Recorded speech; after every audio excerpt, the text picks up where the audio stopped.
Mic test. Hi everyone, welcome back to my channel. Today I'm going to show you a super effective, non-boring way of practicing and learning new vocabulary. English is my second language and this method helped me a lot when I was learning, so happy to share it with you as well. So here's how it works. We're going to describe one object in your home. That's it. But we're going to do it the smart way that builds vocabulary naturally and makes you repeat the words that you already know. In my case, I just went shopping, so I'm going to describe a pair of pants that I just bought from Calcedonia. I'm going to put these pants on and describe them to you. So what you need for this activity is just something to write on, either paper or electronic, and a phone or a recording device, voice or video. This technique can be applied with any language because it helps you with three major things. Number one, it shows you what vocabulary gaps you have.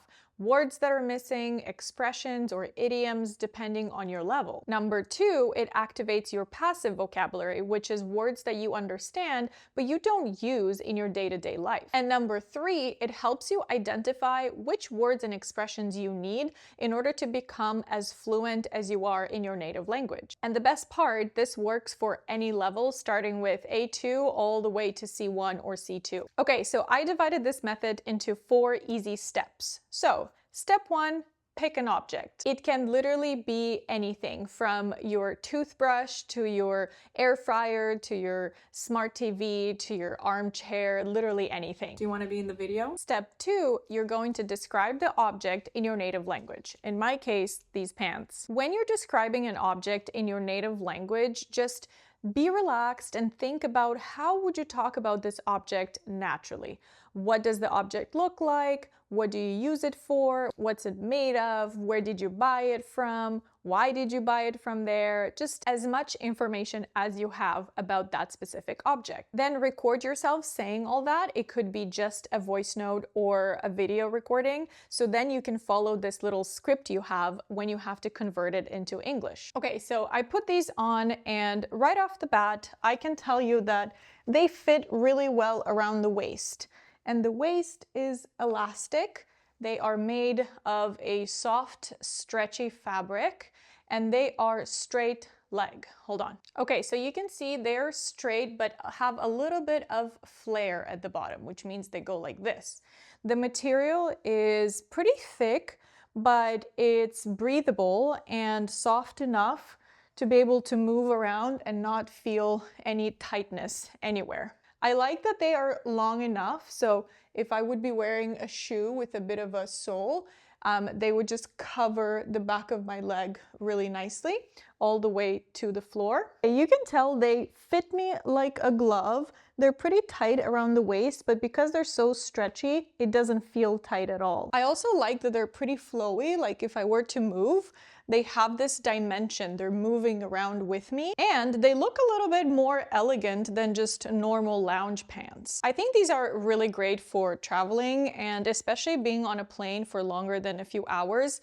These are super comfortable and versatile. Like for example, this is just a white t-shirt on, the pants and probably some white runners, and this would look really good, but I can also dress it up. So see, it's just a pair of pants, but I keep talking about them. Okay, see, I just put a little linen t-shirt on and they already look a little bit dressier than just with the t-shirt, especially if I were to have some sandals on to go out and about for a walk or shopping or something. They also go well with a sweater or with a crew neck of some sort. I always like to pull up my sleeves for some reason. I don't know, it feels a little bit more elevated when I do that, right? You can also wear them with just like a crop top like this, but if you want to hide this area, you can easily do that with pretty much anything. If you want to go a bit next level, you can also do an oversized white shirt, just like this one. Mandatory, rolling up the sleeves and not buttoning up all the way to the last button, just keeping it super, super versatile like this. Do you see what I mean? These look like work pants. You can't even tell they are lounge pants. So comfy. Obviously, if you added more jewelry, a really nice dressy shoe, it immediately looks like a completely different outfit. And if you want to do a little crop top moment like this one with this pretty elegant sweater, I would say this would be my favorite way to go out and about for a walk because this sweater has holes in it. so it can keep me both warm and cool at the same time. So these pants are extremely versatile. They can be casual, they can be dressy, they could be smart, they could be cute, just like you. Okay, and then step 3 of this technique is doing the same thing but in English. And this one would be your practice round, your rehearsal before the last step. So now, because you have your voice or video recording of what you just did, you can listen to it again and then imagine you're doing that in English. Try to use the same expressions, the same words, because this is what you would naturally want to say. That's why you first do it in your native language, to try to see what kind of vocabulary do you really need? What vocabulary would you use? And the reason why I told you to have something to write down is because while you were doing this rehearsal step, you're gonna encounter some words that you probably either won't remember or not know. So because you're just rehearsing, you can write down those words, find their equivalents in English, full expressions, maybe even idioms, and this way you're going to build your own mini vocabulary bank for that object. And step number 4 is to record your presentation in English. You're gonna try to speak naturally, but also incorporate those words that you didn't know before and you have written down. And feel it, you know, be excited about it. Imagine you're on a stage and you're presenting this new object to this audience who's very excited to find out more about it. Or imagine you're trying to sell this object to someone and you want to be very convincing. This step helps you test your vocabulary, notice what's easy and what's hard for you, and build confidence using these new words that you just discovered that you need. Next, what I recommend tomorrow and the day after and every day after that, I recommend you pick an object from the same category if you can. For example, if I would describe this sweater next, I will most likely use some of the same words that I used when I described the pants: soft, stretchy, comfortable, relaxed,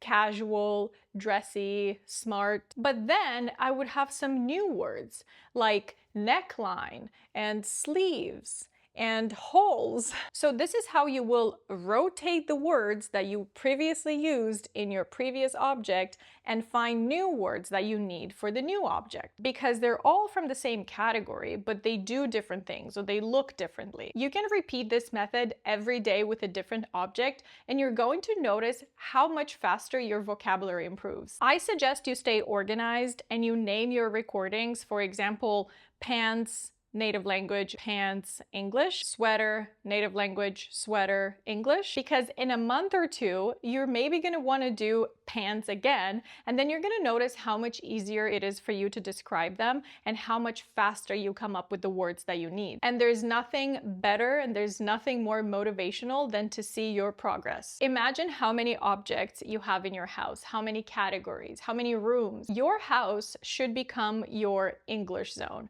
You should know every object in your house in English, and you should know how to describe it. And it's a safe space for you, right? Nobody's watching. It's also free. It's accessible to you every single day at any time of the day. And it's always there. It's always there to remind you, hey, this is my English zone. This is a new object I haven't talked about yet. And that's it. Thank you so much for watching. And if you want to support me and my channel so I could create more free content like this for you, you can join me right here and become a member, which automatically makes you my friend, my good friend, or my best friend. All right, let me know in the comments if you like this type of content or if you've tried this method before. Mr. Baxter, what did you think about this method? Are you going to try it?